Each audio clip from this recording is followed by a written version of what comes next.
Welcome everyone to another episode of Pop Rant Radio, the podcast where two pop culture junkies discuss popular and sometimes not so popular culture. My name is Moss, I'm one of your hosts, and with me as always is my good friend and co-host, Eric. Welcome back. Yep, hi again. Did you enjoy your vacation? I did enjoy my vacation. Sweet. It was good. Where'd you go?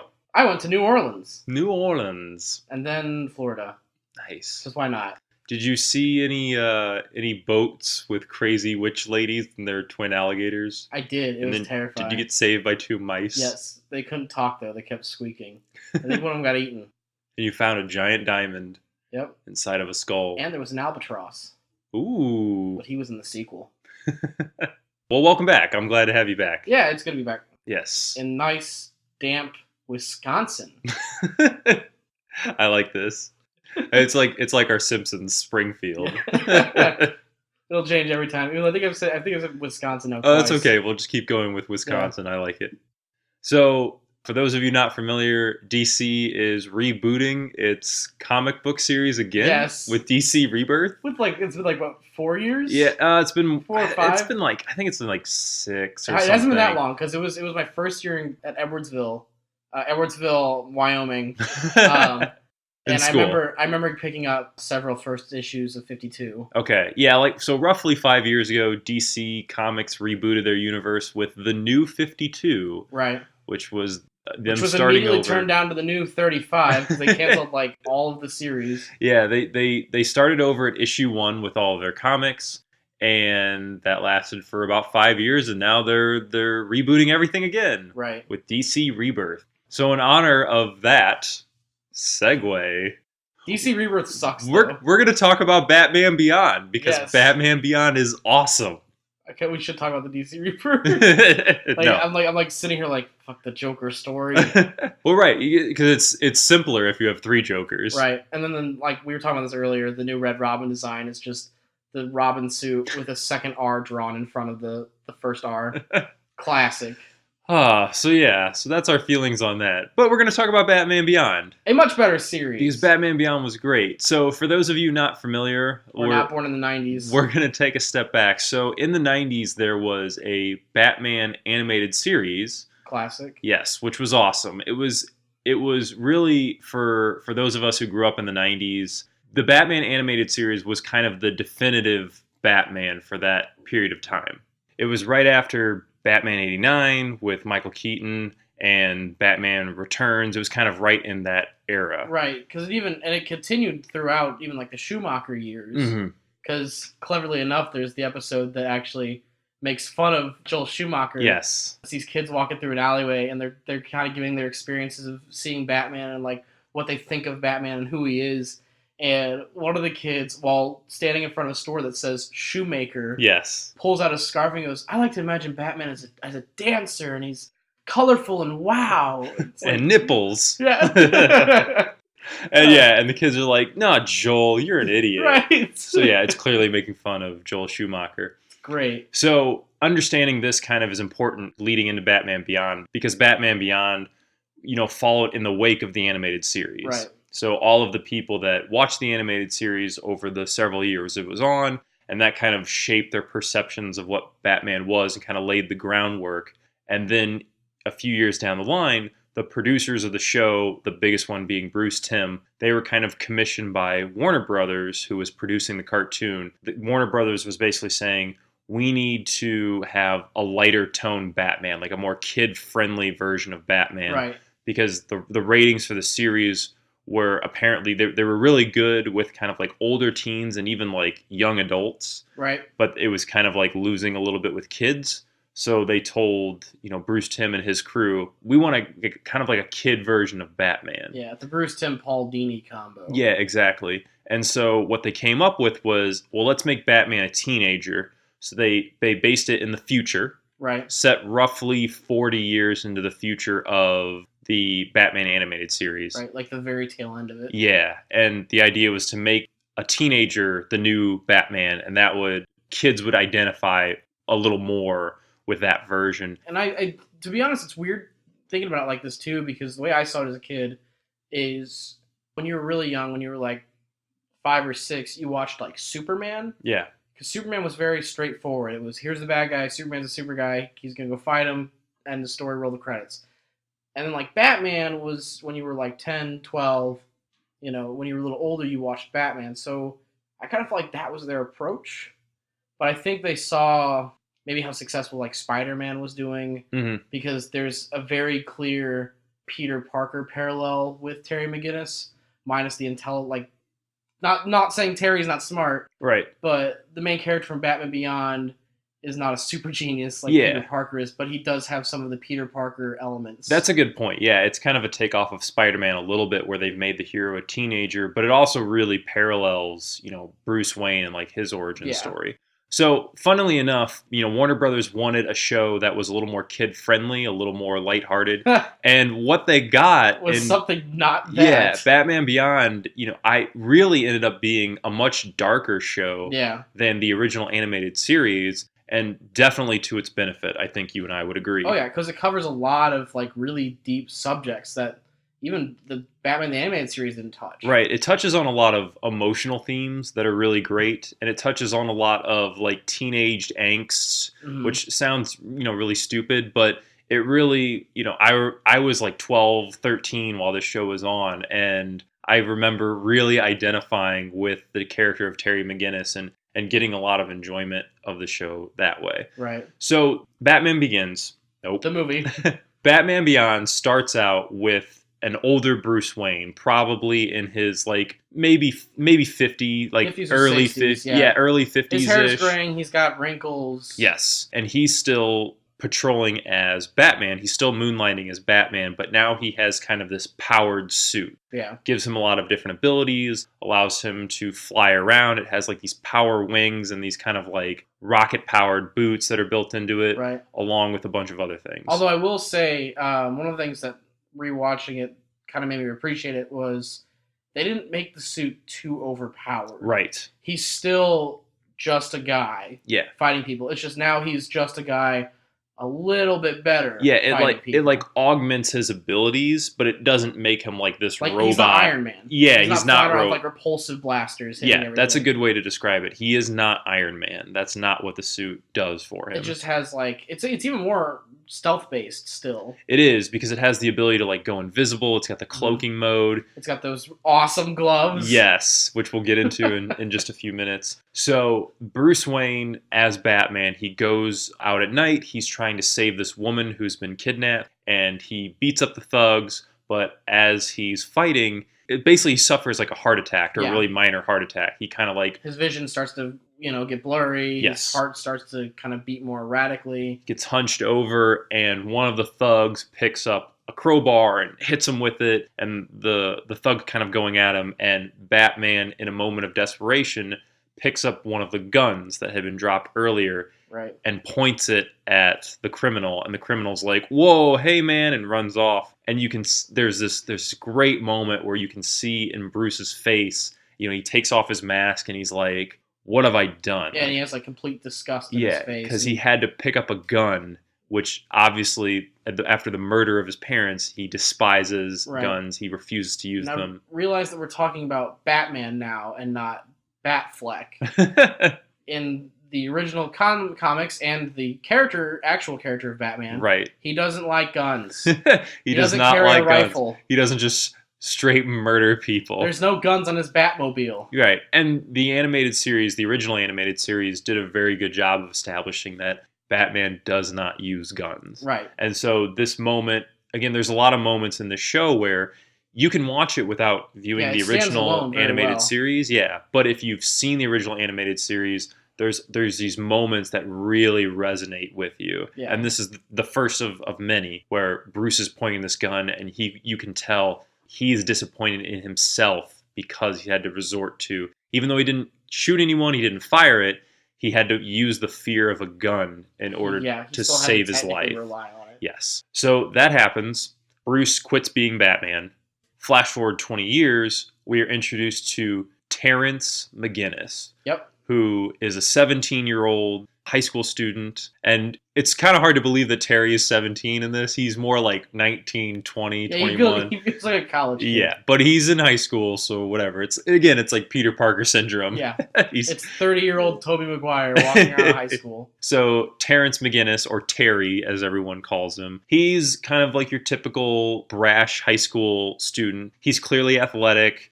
He's clever and he's streetwise, but he has a temper. Yes. Which the very first episode of the series shows he kind of loses his temper very easily. I don't know if it's his girlfriend at this point in the series, but there's this girl he's always hanging out with. There's like romantic tension clearly between them. With Terry and Dana, who is a reoccurring character in the show. Yep. Terry lives with his father, Warren, and his father and his mother are divorced. Right, and he has a younger brother who specifically just lives with the mother. Yes, his younger brother, Matt, lives with his mother, whose name I honestly don't remember. I don't know if Martha. they say it in the... Clearly it's Martha. So, towards the beginning of the episode, Terry and his father get into a fight because Terry tells his father, I got into a fight at school, I got suspended, right. We'll talk about it later. Warren, his father, works for the company Wayne Powers, right? This is another really cool thing about this series. Wayne Powers is the original Wayne Enterprises, but it's merged with a company owned by Derek Powers, Roman Sionis, who's basically Black Mask from the comics. He's just Roman Sionis. Everything about him is Black Mask. Yeah, very, very similar personality. So Wayne Powers is this merging of these two, famous companies. Right. And this kind of sets up the world building of, especially the first two episodes, but the entire series, where the Bruce Timm and the production company really took the time to build this world of Neo Gotham, of New Gotham. Yeah. And it's kind of this big theme in the first episode of like transitioning. Yes. Like the Wayne transitioning into more so Wayne Powers or just Powers. Things transition from old to new in several different ways. And there's a lot of rhyming, a lot of like similarities between the old Batman and this new Beyond storyline. Yeah, it's like you said, the first couple episodes especially are all about the transition of, we get to see old Gotham to new Gotham. We get to see Terry to Batman. We get to see Bruce from what he was into this old man. Mentor. Yeah, this sort of mentor figure. When they set up Wayne Powers, it's kind of in the background. It's not explicit. They don't like sit you down and tell you, like, looking at the camera, hey, this is what's going on. Wayne Enterprises was bought out today by Powers. Right. It's kind of like a news thing in the background where you get to see about how Wayne like deflects another complete acquisition or something like that. Right, because Bruce Wayne didn't want the merge to go through, but it finally did. Yeah. And now he doesn't have control of his company anymore. And now he's kind of just like this recluse up in his mansion. Right. Terry goes out that night to hang out with Dana, to go to the club, and while they're outside, everyone in the crowd is attacked by the Jokers with a Z, which is another great world building point. It's this gang of kids.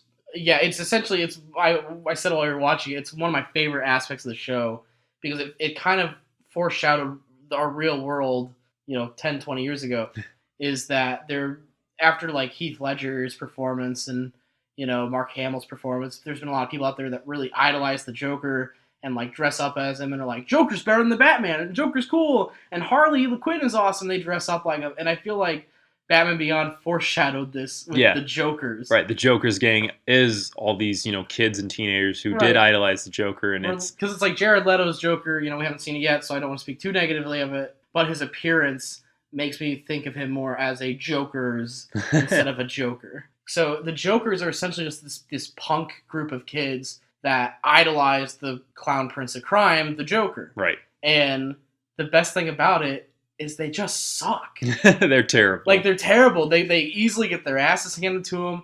They're annoying. Like, they're just these brats that like, have, like, bats or, like, chains. And they're just, like, hooligans. Like, they're not... They're more of a menace and an annoyance than they are this terror upon the city. Right, but Terry and Bruce just dispatch of them with, like, no effort every time they have to. So Terry gets chased away from the club, and he eventually ends up outside of Wayne Manor, where the Jokers corner him. Yep. And Bruce Wayne is outside Wayne Manor, and he's like, get off my property, you're trespassing. And the Joker's like, what are you gonna do, old man? And of course, we know, like, it's fucking Batman. Right. So Bruce takes his cane and starts like whooping ass along with Terry, and they, and there's this great line where the one Joker's like, "We're the Jokers," and Bruce Wayne's like, "Sure you are." Like, it's just this. He just has this giant smirk on his face. Yeah, this knowing like you have no idea what you're doing. Right. It's great, and this. Oh man, this show is just full of great lines. Right. There's a girl I work with actually who recently watched all of these episodes, and we were talking about it, and she was like, "Yeah, the show is basically Sass Masters. Like, it's just Terry and Bruce like being sassy back and forth to each other the entire time." It's fantastic. Yeah, the banter between the two of them is amazingly well done. It's great. So they fight off the Jokers. Bruce is, again, he's having trouble, so he needs his medication. Terry takes him up to the house. Yep. Gives him his medication. Bruce kind of like falls asleep, and while Terry is looking around, he discovers the Batcave. Right. He sees a bat stuck behind the clock. Yes. The grandfather clock's face, which is one of the like the Silver Age transitions to the Batcave, which is kind of neat. It was used in the animated series originally, and again, this show is obviously a direct sequel to the animated series, so there's a lot of callbacks. There's also Ace the Bat Hound. Ace the Bat Hound, and Terry, Ace the Bat Hound, and Terry's like, "Nice dog," and then and Bruce is like, "Not really, he's not." Terry discovers the Batcave and realizes, oh my gosh, Bruce Wayne, this old man, he was Batman. Yeah. Bruce comes down and he's like, "Get out of my house." So Terry leaves. Well, when he gets back home, he discovers that his father has been killed. Right. Seemingly by a band of Jokers. Right. And this is where, this is kind of where it hits home with, this is not for children. Yes. Is he doesn't get home and it's not like, "Terry, your dad's dead." He gets home, like, police taped off, like, his doorway almost. They're standing in front of it, guarding it. All over the walls is just ha ha ha ha. Yeah, like spray painted. And it's very dark for any kind of cartoon. Yeah.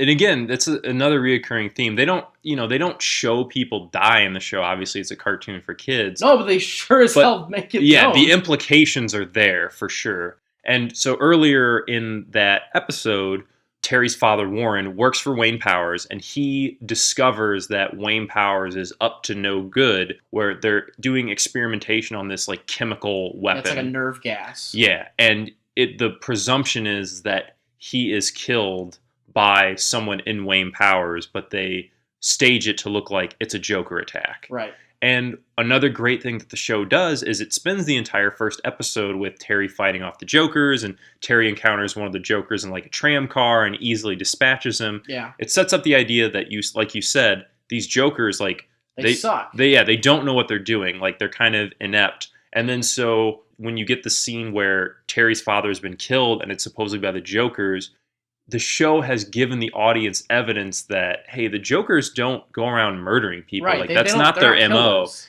Yeah, it seeds in these little clues, and it really rewards, again, it's a kid's show, but it rewards you paying attention to what's going on. Right.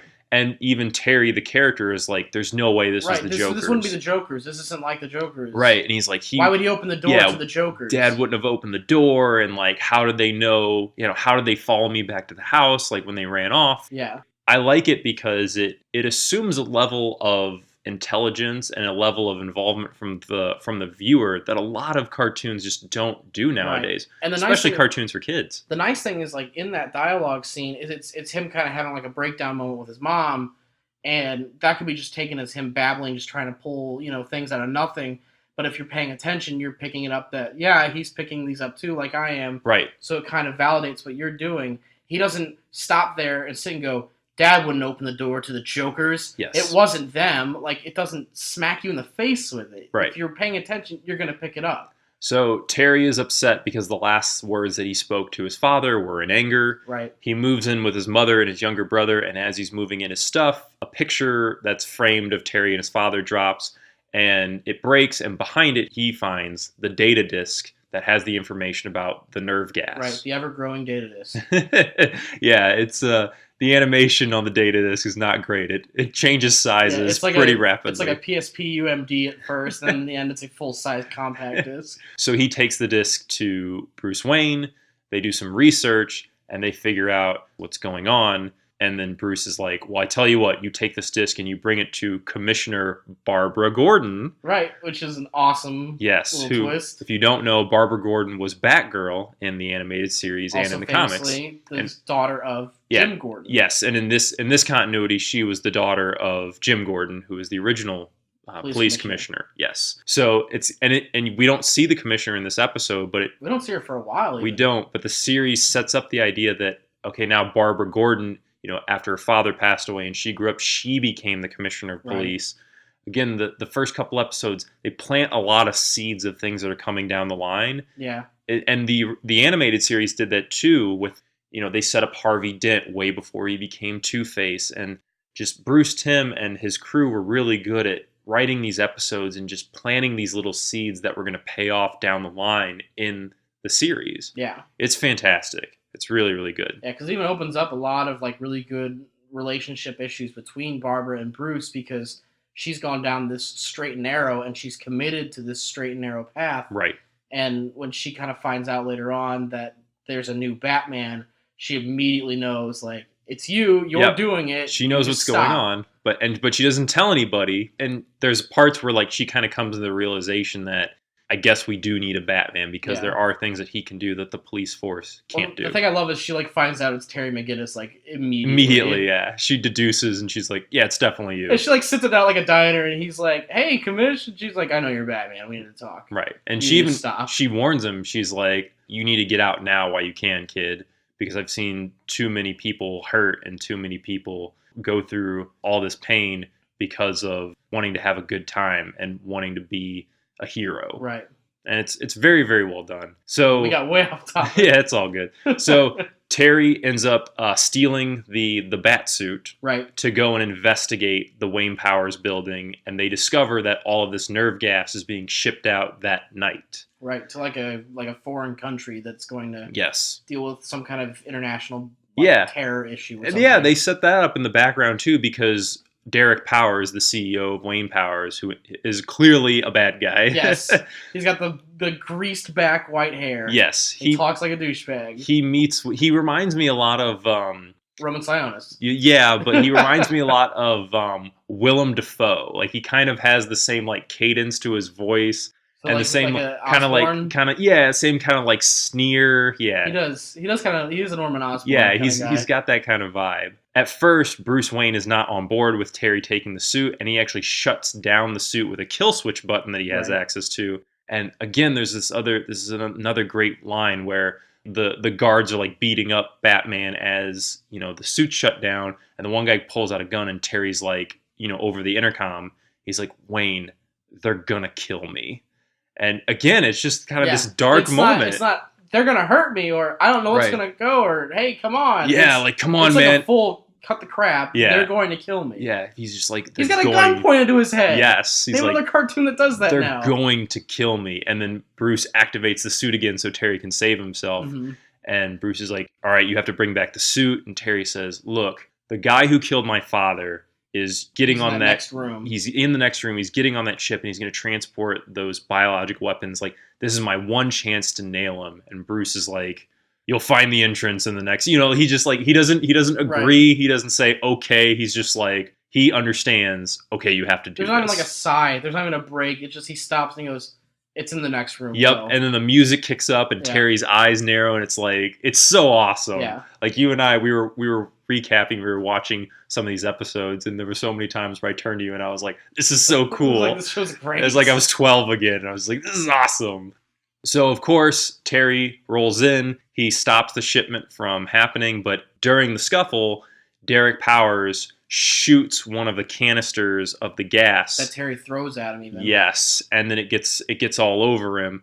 And later in the episode, at the very end of the episode, it sets up the fact that now Derek Powers has, had this radiation go into him, and he's become radioactive, and he becomes the villain Blight. Yes, which is awesome. It's a great name. Because the thing is the only two things they could use to counteract this gas was heat I think was one of them. Yeah, it was like extreme heat and radiation. And the other one was radiation. So they're sitting under these radiation lamps and he's blasting it on them. And his character design is really cool. He's like this glow-in-the-dark green skeleton. Yeah. The artwork is really, really good. Well, the other cool thing is it's constantly, in future episodes, they put like a fake skin mold on him. Yes. And it's constantly like burning through it. Yeah, every time he gets angry, like the skin starts to crack. Yeah.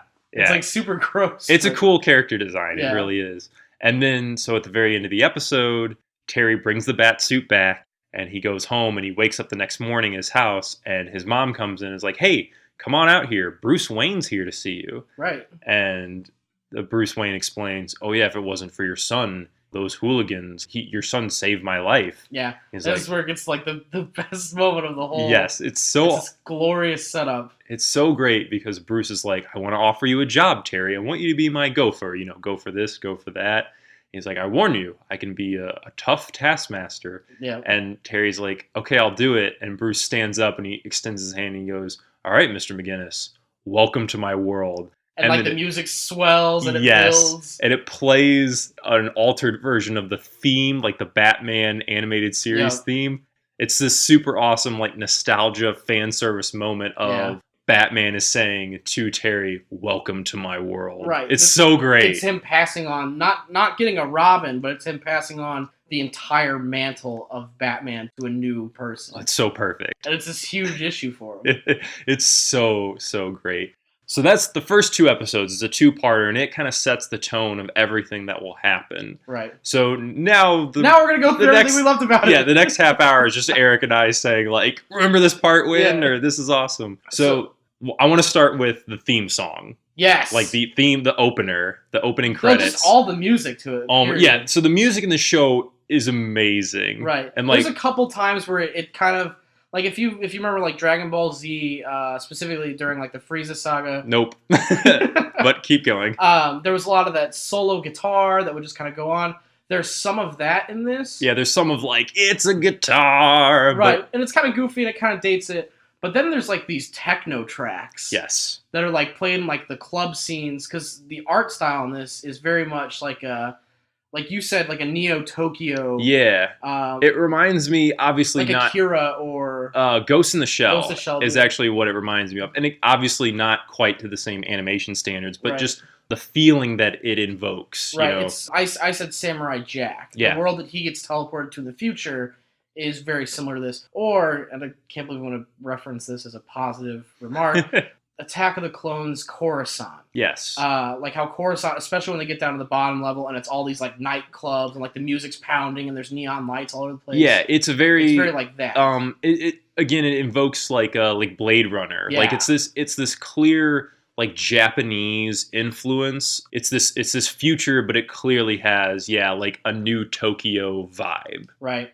And the way they do the future stuff is really good too because it's futuristic to a point where it's not like flying cars and jetpacks and all this weird stuff. Like there is flying cars, but they're not readily available yet. It's kind of like right now, like how many times you see like a Tesla on the highway is how many times you would see a flying car in like Neo Gotham. Right. Most people are still like driving on the street level and like, the roads are redesigned and everything, but it's not like Back to the Future 2 where like every car is flying in the sky. In the future, they just put like as many jokes as possible in. It's 40 years in the future of the animated series, which the animated series kind of had this classic noir feeling. Yeah, it was it like kind of this, had like almost a 40s feeling. Yeah, it was like this timeless era of everything looked like it was 1940s, but they had technology from the 90s. And it's 40 years in the future of that universe where everything is not beam me up, Scotty. Like there's this logical progression that the show achieves. It looks like a realistic city in 40 years. Right. And so going along with that, the opening to the show, like the opening credits, so to speak. Which is my ringtone still. So the theme song is so amazing. And you definitely, like, if you're not familiar, just YouTube Batman Beyond intro. Just play it on the microphone. It's fantastic. And it really sets the tone of the show because like the opening it's the words like corruption and apathy apathy and all this, and then it's like hope, and then the guitar comes in, and it's the Yeah. new Batman, and the bats are like flying out, and it's just the music comes in. And it ends with that awesome shot of him just like raising his arms and his wings are straight up. Yeah, as the music crescendos, he opens up the bat suit and the red wings extend and the screen cuts out, and then it shows the title of the episode. Yeah. And even like the text they use is kind of like a future like digital clock kind of Yeah, thing. exactly. And they really, really take advantage of the themes and the setting of the show. Right. Even down to the intro and the music. Yeah. One of the big things that covers several different episodes that I fear we could probably talk about a few right here is that it does full on acknowledge that this is supposed to be right after the animated series. Mm-hmm. So there are a lot of episodes where someone from Batman's past will show up as a villain now, or will show up as a plot element now for Terry to deal with. And they do that, but they do it in a really interesting way because... Right, it's not just that they show up where they're like, it's me, it's the Scarecrow, right. I'm back. Yeah, but there's a lot of villains that evoke the feeling of some of his older villains. Like, they have an episode about Mr. Freeze, which we'll get into in a bit, where it's actually Mr. Freeze from the animated series. But what's cool about Batman Beyond is they didn't just say, okay, this is the new Scarecrow, this is the new Killer Croc, this is the new Joker. Like, they didn't do that. They evoke some of the ideas where the gang of Jokers, like, it's clearly these like teenage punks who idolize the original Joker, but they have no idea who he was. Like, they're just like these hooligans. The Joker from the animated series was like this violent psychopath. Yeah, and these guys, again, they just suck. Yeah, they're just these these dumb teenagers, right? So you have the idea of the Joker, but they didn't just take the Joker and be like, hey, it's the Joker again. Right, here's the new Joker. Or they have, Scarecrow in the original series was all about using people's emotions against them and like the fear toxins and that sort of thing. So they introduce a character called Spellbinder, who's an illusionist. Like he puts like images in people's heads to confuse them and to bend them to his will. So it kind of takes the idea of Scarecrow, but it shifts it into a new version. Again, it's not just here's the new Scarecrow. Right, and then there's characters like Ten is part of the Royal Flush Gang. Mm-hmm. She becomes very much like a Selena Kyle character. Like a Catwoman, exactly. She's someone that is drawn to doing things against the law, but is still like kind of toes that line of, right and wrong. Right, and there's a romantic interest from Terry. That kind of goes back to what I was saying earlier about the whole, Terry is a teenager, so he has to deal with teenager issues where he has a girlfriend in Dana, but he's attracted to Melanie, the character of 10. Yep. He knows she's kind of like this bad girl, and he wants to help her, and he kind of wants to, fix her problems. But when he does that, he has to sacrifice his time with Dana, and he's a teenager. Like, he's, for all intents and purposes, he's a good-looking guy, I guess, in this cartoon. And he has two girls. Dashing. Yeah, he's a dashing guy. And there's these two girls that he likes, and they're both interested in him. And he has to juggle that along with, his role as Batman. And the show does a really good job of not overbearing the plot with teenager issues, but putting them in when they make sense and just kind of adding to the flavor of this is a younger Batman.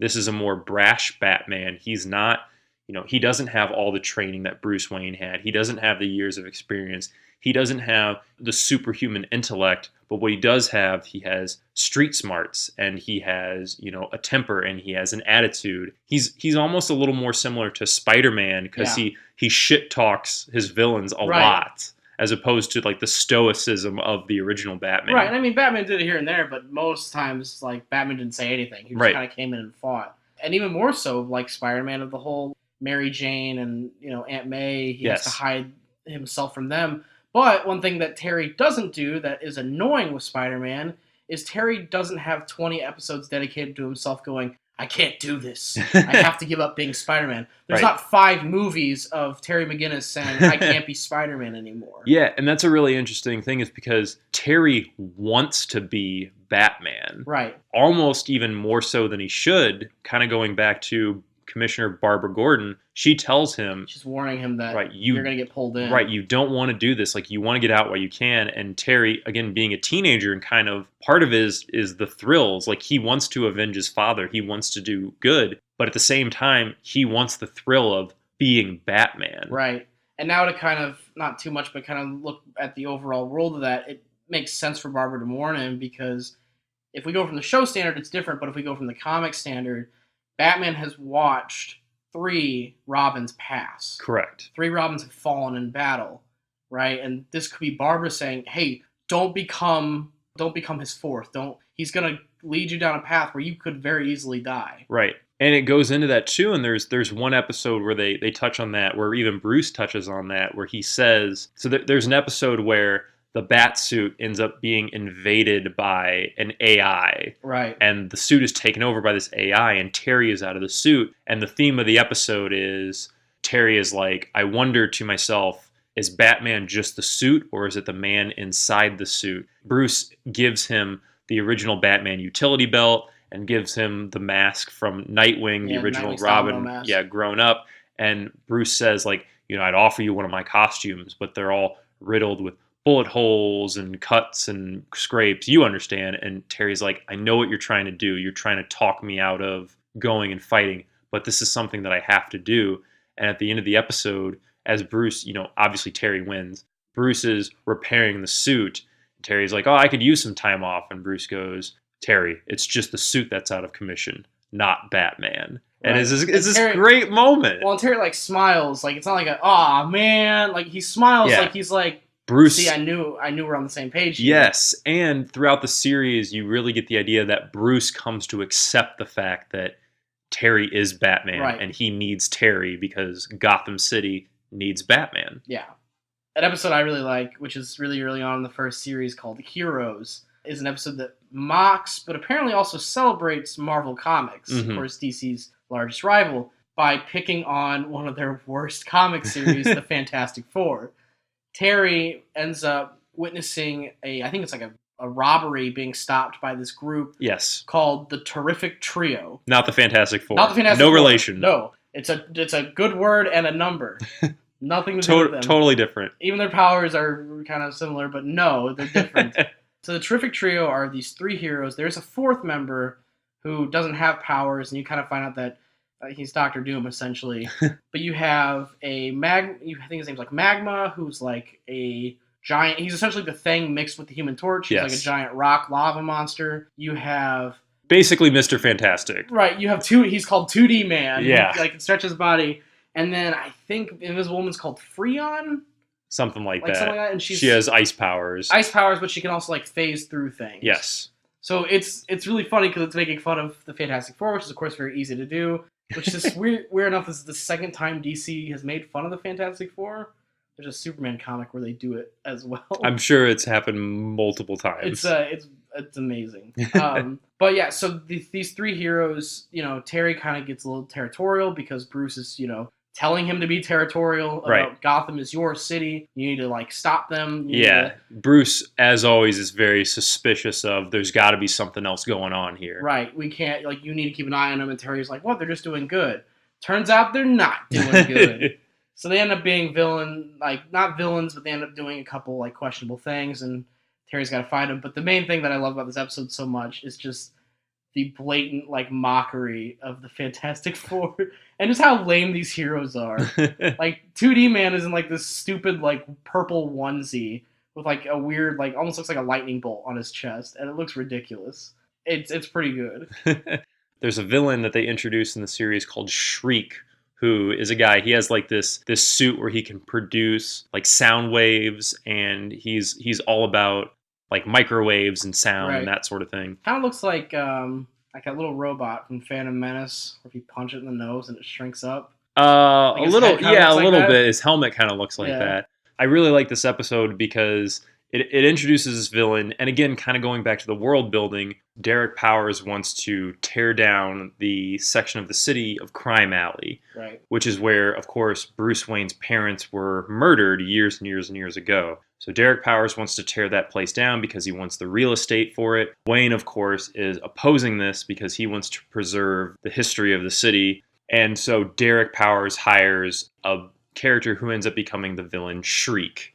And Shriek uses his sound waves to tear down the buildings in Crime Alley while Terry and Bruce are visiting it, because Bruce is paying his respects, as he does every year, to his parents in Crime Alley. Right. So Powers decides, all right, now that you were stopped, because Shriek is like, I didn't expect they would be there. You didn't say that Batman was going to be involved. So Powers comes up with a plan, and Shriek basically sets it up to where Bruce Wayne starts hearing voices in his head, and he's committed to like a mental hospital. Right. And Bruce keeps saying to himself, I know that this is fake. I know that I'm not actually hearing voices. I know this isn't actually me. Meanwhile, Terry as Batman has to stop Shriek separately. Right. And there's this great moment at the end of the episode where once everything's said and done and everything's wrapped up, Terry goes to Bruce as he gets out of the hospital and he goes, how did you know the voices weren't actually you? And Bruce goes, I knew that it wasn't me because the voice kept calling me Bruce in my mind. That's not what I call myself. And Terry goes, what do you call yourself? He calls himself B-Man. Bruce kind of looks at him like knowingly. And Terry goes, oh yeah, I guess you would, but that's my name now. Bruce says, tell that to my subconscious. And again, a lot of sass back and forth. There's another great moment in one episode, I don't remember which one it is, where Terry, who always radios into Bruce, like says, Wayne, you alive? And Bruce is like, yeah, very funny. Just a lot of like really great moments like that. Yeah. Or the one where, I don't remember which episode it was either, where he just calls into Bruce and Bruce is just power welding something. Yes. Like he's talking, he's just got like a mask down. Yeah. He's sort of like welding steel or something. Yeah. He's like working on his car or whatever. Yeah. It's just like you get these little cutbacks to Bruce where he's doing something. It's like, it's Bruce Wayne, man. It's awesome. He just does whatever he wants. So another really big moment I like, which kind of referenced this idea earlier on, is this episode where we get to see whatever happened to Bane. Yes. Who is, of course, the Batman villain played by Tom Hardy in Dark Knight Rises and by a random guy in Batman and Robin. But traditionally in the comics and in the animated series, we have Bane, who is a big, strong man, but also incredibly intelligent, but relies on an enhancement drug called Venom. And he just keeps on chugging the stuff to take on Batman constantly throughout the series. Right. And I won't talk about the whole episode because go watch it on your own. It's a really good episode. Well, now we see him in the future. Well, in this episode, like the drug Venom shows up. Right. And Bruce Wayne immediately assumes like it's definitely Bane. Bane's we have to back check in the out city. Bane. Yeah. So it kind of ends up being this red herring because they assume, oh, it's got to be Bane. It's got to be Bane because of the Venom. And of course, we eventually get to go see where Bane is currently.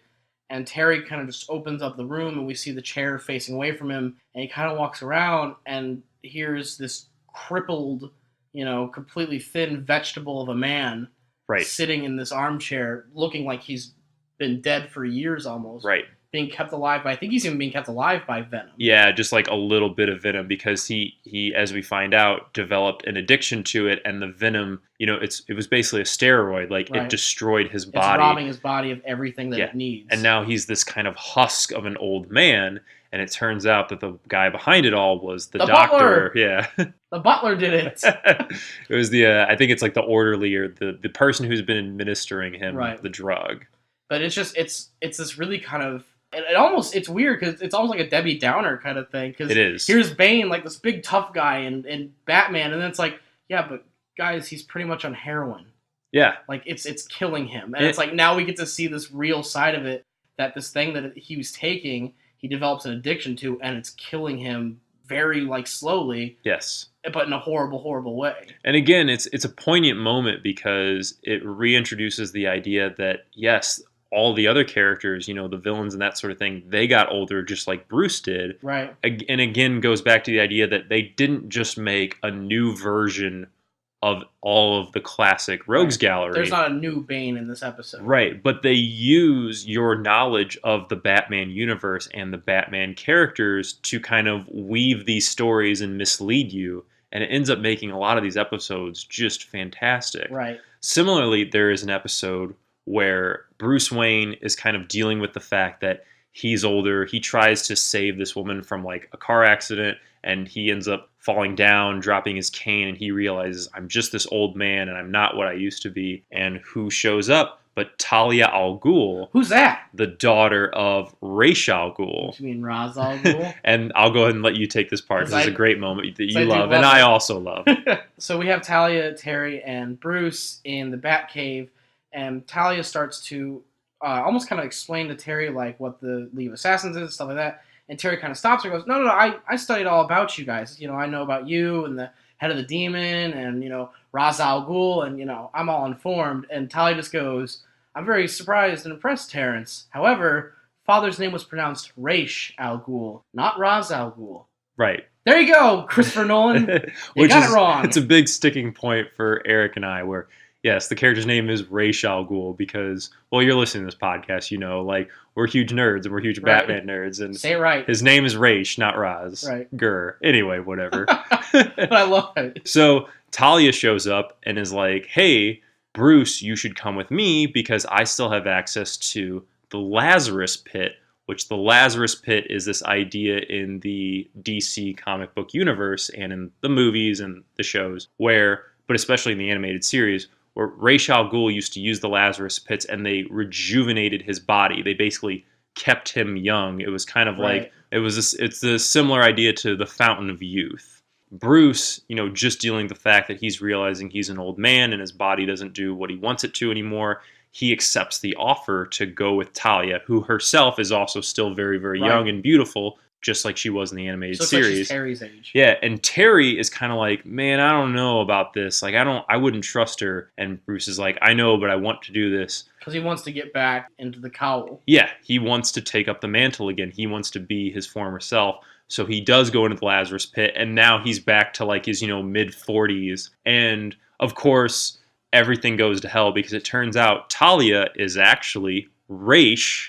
It's the mind of Ra's in Talia's body. Right. They kind of explain it away in the episode, but Ra's inserted his mind into Talia's body, and he's been biding his time for years until he could get in contact with Bruce Wayne again, have Bruce go into the Lazarus Pit, and then transfer his mind into Bruce's body so he could take over Wayne Enterprises and kind of restore his power and start on his path to global domination just like he had planned in the old series. Right. Back when it was Ra's versus Batman. Yes. And we get this very unique moment in the series where we get to see Terry McGinnis fight alongside a younger Bruce Wayne. They're fighting off like the ninjas, the League of Assassins.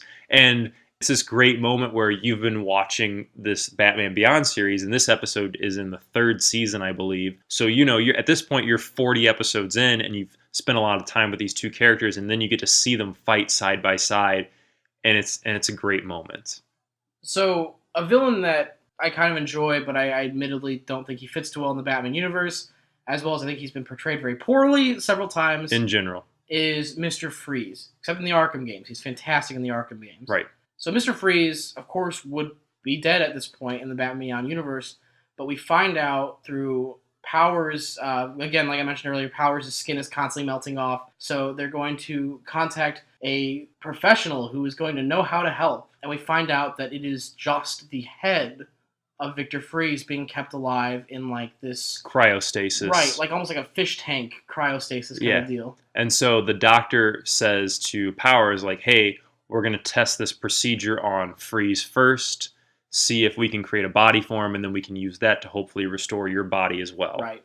And that's how we get the lead into Mr. Freeze. Yep. And so Mr. Freeze gets transferred into this new regular body, right? And he does the whole hand on the cold window thing. And for the first time in a long, long time, Mr. Freeze can actually sense the cold. Right. And it's this big moment. It's this kind of, it's almost like a pretty little scene where he's like, it's cold. And it's just a small thing, but it's great.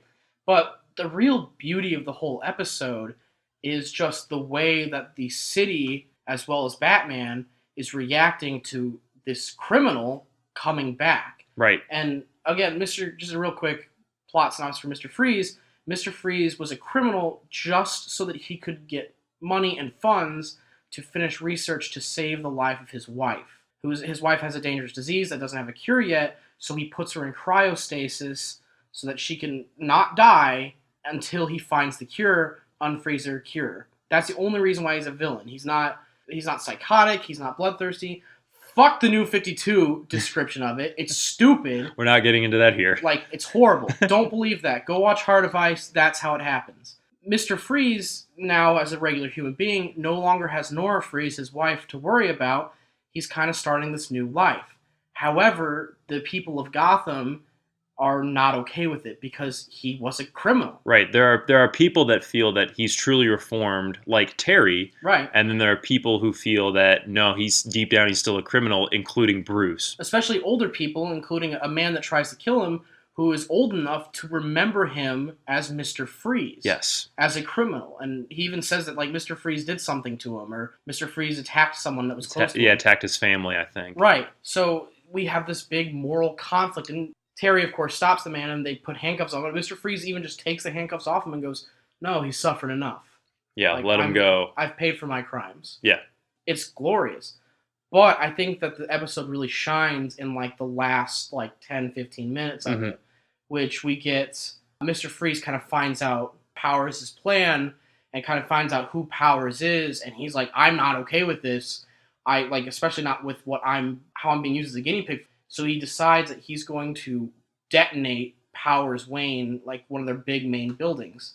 He gets in his giant cryo suit, and one of the darkest scenes that we had while watching these episodes is he goes up to the doctor who ends up backstabbing him, the woman who does the transplant, and she's like, "No, Victor, please." He's like, "It will only be a momentary discomfort." And then it cuts outside, and we just hear like this blood-curdling scream and we cut inside, and there's just this giant icicle where she used to be. Yeah, he froze her. He just kills her right there. Yeah, it's dark, man. It's intense. It culminates with Bruce telling, Terry, "You have to stop him, to take him in," and Terry saying, "No, I can reach him. I know he's changed." And Terry gets there, and Victor's just like, "No, I'm blowing this place up. You need to get out now." Right. He's not going to fight. He's like, "I'm not going to fight you. You need to leave." And it's just this really emotional ending where Freeze doesn't detonate the whole building. He just kind of blows up, I think, the area they're in. Yeah, and there's this great moment where Terry is like, "Freeze, you've got to come with me. We've got to get you out of here." And Freeze is like, "Trust me, you're the only one who cares." Right, and it's like heart-wrenching. It's so good. It's so depressing. And it's so weird that I said this when we were watching it. It's so strange to come from a character that was kind of just like a B-lister. Like, yeah. This wasn't like the Joker or the Penguin or Scarecrow. This was Mr. Freeze, you know? And it's depressing. But the episode ends with this wonderful part where it's Bruce and Terry both overlooking the destruction of the facility that just detonated. And Terry goes, "Well, I guess you're right." And Bruce goes, "We both were." And it's just this wonderful part where it's just like, Bruce was right to be suspicious, but he's also acknowledging the fact that Terry was right, that Freeze was trying to be a changed man and trying to, alter his tune and not be this villainous person anymore. So the last one that we want to talk about is a two-parter. Yep. Where Terry, he ends up taking down one of the members of his rogues gallery at the very beginning of the episode, and who shows up but Superman. Superman shows up, and from Metropolis, Superman reveals to Terry that, "Hey, I believe there's someone in the Justice League who is a traitor. Right. And I want to bring you in and help me figure out who it is." Right, because we get a little bit of a little prologue where we see a current Justice League member called Micron trying to stop a speeding train, then find out that there's a trap set on it, and he can't get out of the train, and it crashes. So Superman knows that it's definitely an inside job because the technology that was used to create the force field so Micron couldn't escape is Justice League technology. Right. Someone had to know the limits of his abilities. Exactly. So Superman asks Bruce, "Can Terry join the Justice League?" Right, your protege has come of time to join the Justice League. And Bruce is like, "I don't know why you're asking me. You should be asking him." And Terry's like, "Okay." So they go to the... Just, all right. Yeah, well, he's not like, "I'm excited." He's like, "All right, let's see what's going on." He's got his reservations. Yep. So they go to the Hall of the Justice League where Batman is introduced to the other members, who are Warhawk, which is basically Hawkman, but in a metal costume. Aang, the Avatar. There's the Green Lantern. The new Green Lantern, who's clearly like, I mean, this came up before this, but basically, like, if you've ever seen Avatar: The Last Airbender, or if you've seen like Shaolin Showdown, which is on the same network. Basically, small Asian kid, shaved head, small bald kid. Yeah, that's the new Green Lantern, who I really like. Actually, he's a cool character in this. Barda, who's basically Wonder Woman. Right. And then there is Aquagirl. Yes. Who, as you may have guessed, is the daughter of Aquaman. Of Aqualad. Batman's brought in, and the other members of the League kind of immediately distrust Batman, especially Warhawk and Barda. Yes. They're like, "Why do we need you here? Like, you're an outsider." So there's, in the middle of the city, all these bombs start going off. Right. And the Justice League goes in to try and figure out what's going on and save the day. They spend some time helping a bunch of people, a scene that probably would have been really useful in Man of Steel or Batman v Superman. It actually shows the Justice League helping people. Right, instead of just going, it's Memorial Day, Metropolis is empty. Towards the end of the scene, there's a missile that's being launched at the city, and Warhawk goes to stop it. Right, and he's the only one that hears anything about it. Yeah, he gets a distress signal, a Justice League distress signal, and flies off. And Batman's like, I didn't get it. Nobody else got it. Warhawk flies off to take care of the missile by himself. Batman... He becomes the Iron Giant. Yeah, Batman gets in the Batmobile, which flies, by the way. We haven't mentioned that. The Batmobile is kind of like this... It's kind of like a hover car. Like hover car, yeah. So he flies after Warhawk, and as Warhawk grabs the missile explodes, and there's this great moment where Warhawk's helmet flies and embeds in the windshield of the Batmobile, and you're like, holy cow, that just happened. He's gone. He's wiped out. Yes. And at the end of the episode, at the end of the first part, Terry goes to Bruce, and he's like, we have to figure out what happened here, and they use some camera manipulation and, rotation. They figure out the person who set off the missile was Henry Cavill. Was Superman. Superman used his heat vision to set off the missile, killing Warhawk. Superman is the traitor. The douchebag. So at the beginning of part 2, Terry goes to the rest of the members of the Justice League and shows them the information. Is like, look, Superman is the traitor. Right. And Barda is like, why should I trust you? Why should I trust this computer thing? I don't know you. Right. And then out of nowhere, the stupidest moment of the whole episode. So then Warhawk walks in. And he's like, by the way, that was just me piloting the suit remotely. It was basically a robot. It's a robot me. This is also a robot me. I've got 30 more. Yeah, that part of the episode was incredibly lame because you think they've killed this character and it's like, oh, by the way, it was a robot. After they lead you to believe they killed the first guy. Yes. Micron. Yeah, but he's dead. Yeah, Micron's, he's basically in his... He's like a stasis tube. Yeah, he's in his Bacta tube where he's being taken care of by the healing waters. The members of the Justice League are like, all right, we have to go confront Superman. There's clearly something going on here. They fight against him and they touch him. Aquagirl goes and touches him and figures out, hey, there's some sort of alien being attached to his body. Like pops out of his suit for a second. Yeah. Superman flies off and they're like, well, we got to track him down. He probably went to his Fortress of Solitude, and Terry goes back to Bruce to talk to him, and Bruce gives Terry a piece of kryptonite. Right, but I really like this scene because he goes over, it's a secret door within the secret Batcave. Yes. Behind the suits. Then it pops up, and it has to have a scanner of both his hands, and then it circles around him and scans his entire body. Yeah, it's like before it even allows him to get the kryptonite. Nobody's going to get this kryptonite except Bruce Wayne. Right. And Bruce Wayne grabs the box, opens it up, and there's this great shot where the green light emanates from the box and lights up the face of the bat suit. And Terry's like, whoa, kryptonite. Like, he knows the significance of this moment. Right. And Bruce is like, whatever you have to do it. Yeah, and it's awesome just to see, like, this is someone that Bruce has such respect for that he's going to make sure that no one can get to this except for him in an emergency situation. So the Justice League, along with Terry, go to the Fortress of Solitude. They use the kryptonite to incapacitate Superman.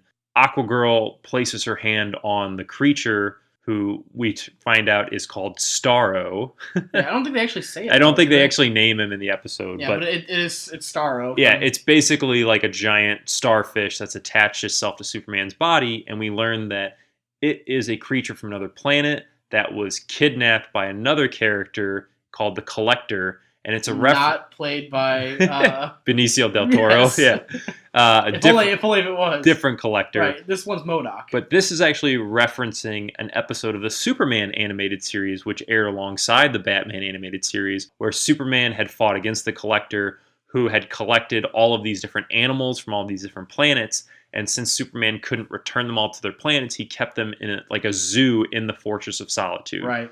One day, this creature escaped and got onto Superman and has been controlling Superman's body for like a long period of time. For years. Yes. So they discover that the creature has been breeding, I guess, all of these other star creatures, And the plan is they're going to take over the entire planet when there's enough of them. Right. And the plan is just about to culminate. When they walk into this room and there's all these other creatures, the creatures attach themselves to the other members of the Justice League. Batman escapes, tracks down Superman, ends up defeating him with the help of the Batmobile's grappling hook. Right, that actually just grabs onto Starro. Yeah, and electrocutes it. And then so Superman, the real Superman, and Batman return to the Fortress of Solitude, free the other members of the Justice League, and the day is saved, and all the members of the Justice League are like, Batman, you really helped us. Thanks, Terry. We would be honored if you join us.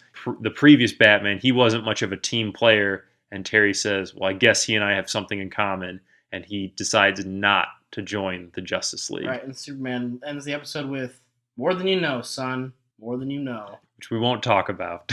Nope. That's not Batman Beyond. Right, it's Justice League. Yeah. We'll skip that. Great episode. A lot of little pieces of trivia. So the guy that they got to play Superman's voice in this episode is the same guy who played the voice of Jor-El, Superman's birth father, in the original animated series. Which is really cool. Same guy who played Shooter McGavin in the Happy Gilmore. So it's kind of a fun little trivia point. They got the same actor to play Superman's father to play the old version of Superman. Right.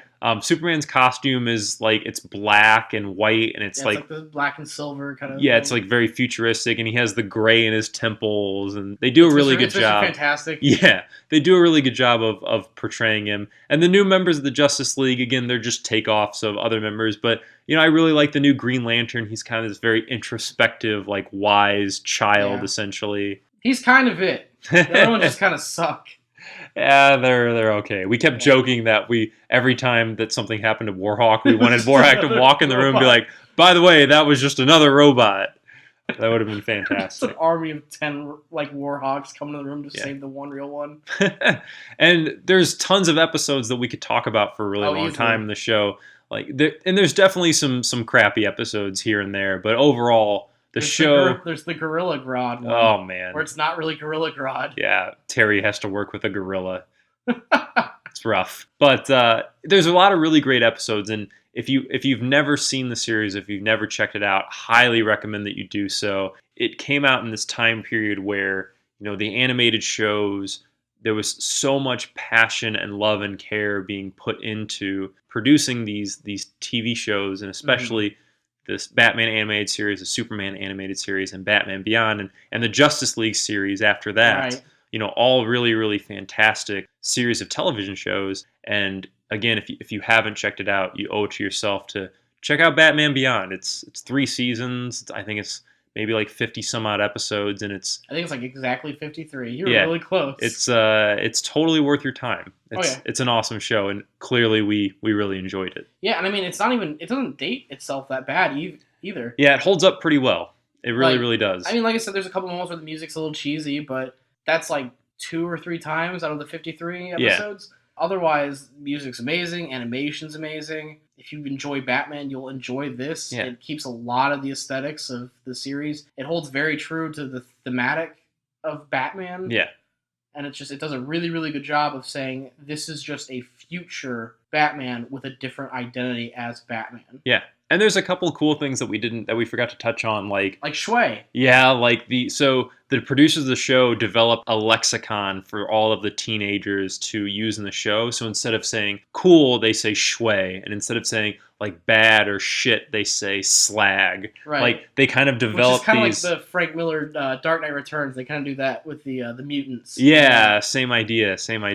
So they develop this kind of new speak that the teenagers can use, and it's kind of silly, but it does actually add a lot of really cool flavor to the show. And a lot of really cool little details that the show. The batarangs are the batarangs slivers that pop out with wings. Yeah, and the batarangs form in his hand, and there's different kinds of batarangs that he gets throughout the series. Yeah, the bat suit does a lot of really cool things. The retractable wings, and you get to see a lot of this throughout the series. And again, if you haven't checked it out, totally worth your time.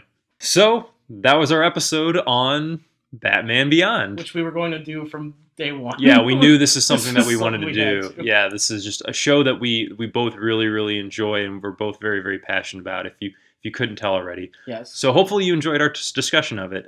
If you've ever seen Batman Beyond, if you have a favorite episode, or if you've never seen it and you check it out and you want to let us know what you thought, you can reach the show at Twitter and Facebook at POP RANT RADIO. The show is also available on YouTube. You can watch episodes there. And also feel free to check out our Super Star Wars Let's Play that we released last week and had a lot of fun recording that one. Yes, we did. If you are listening to the show on iTunes, as always, please subscribe, review. That really helps out the show. Yep. And you can listen to the show on Libsyn, the website that hosts the podcast. Yep. We'd like to thank Major, as always. Thank you, sir. Thanks for the theme songs. We appreciate it.